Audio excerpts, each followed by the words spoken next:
Hello students, welcome to class. In my previous video, I started the lesson called 1000 Cranes, which was quite an interesting one. I also gave you a short account about the background of the story, and I went on to do paragraph number 1 and 2 where you got the setting and background. The time setting was the Second World War in 1945 and the name of the place is Japan. Okay, where the bomb blast Hiroshima, Japan had occurred. And let's move on with the next part.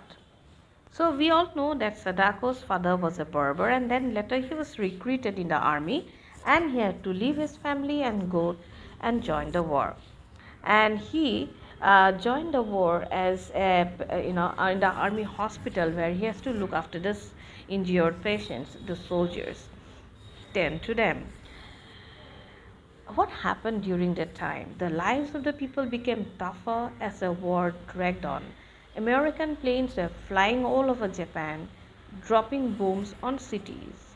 There were raids, air raids, and the planes sometimes flew over Hiroshima too, setting off sirens and sending people fleeing to air raid shelters. By July 1945, Shigeo, along with the army hospital patients and staff, moved to Miyoshi city in North Hiroshima. Sadako's mother got relatives to help her keep the barber shop running. So that is what it was happening in that time.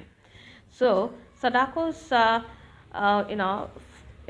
family were in running the barber shop when their father was not there, and Sadako's mother got the help of the relatives, no doubt.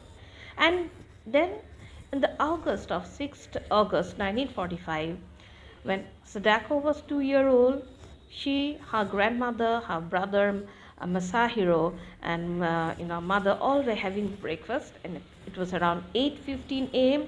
and there was a tremor coming, accompanied by a blinding flash. Flash that blinds you. It is so full of strong light that you won't be able to see anything.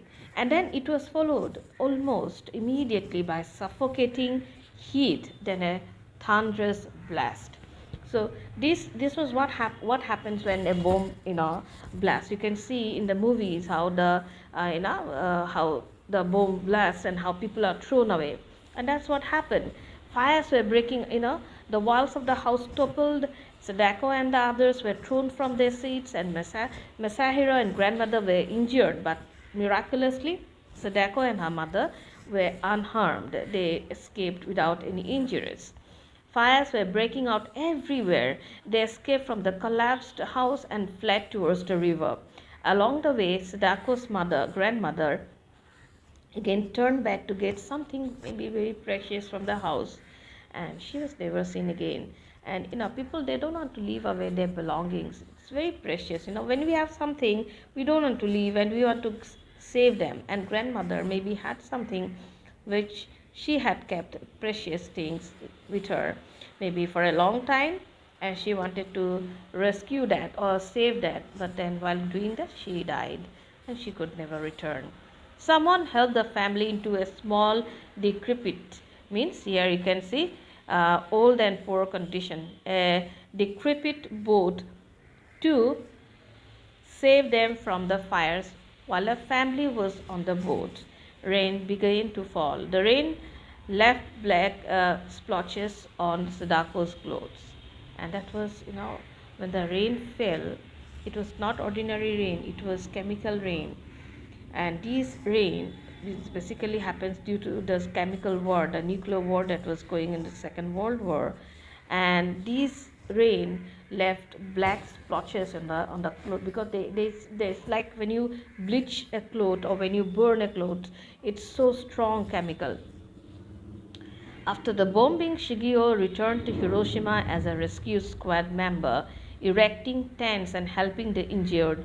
On 9th August 1945, Shigeo finally had the chance to return to his burned home, where he learned that his mother was dead.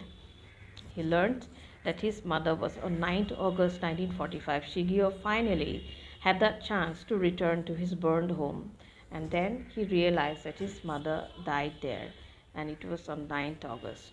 So far, children, I'll be reading till here. In the next part, we'll complete in the next class. So goodbye and have a nice day.